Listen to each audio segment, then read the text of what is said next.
חיים די קלים, נזכור לנו חדר בדרום תל אביב, ונחיה כמו גדולים, ונחיה מדקה לדקה. נמצא עבודה זמנית לא רצינית, וגם נחתום בלשכה.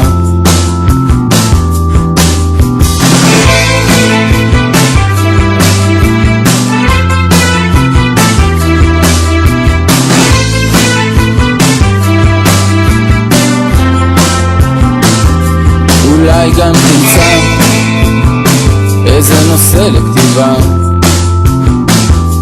לא משהו עמוק, משהו מתוק, סיפור אהבה עם המון מטאפורות, עם המון דימויים.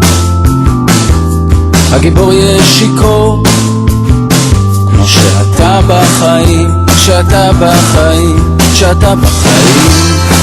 יש כאב יפה שעובר מהר כשאני רוצה לא להיזכר איך אני עמדתי שם, איך אני אמרתי לה ככה את יפה, זה מה שאת צריכה, זה מה שאני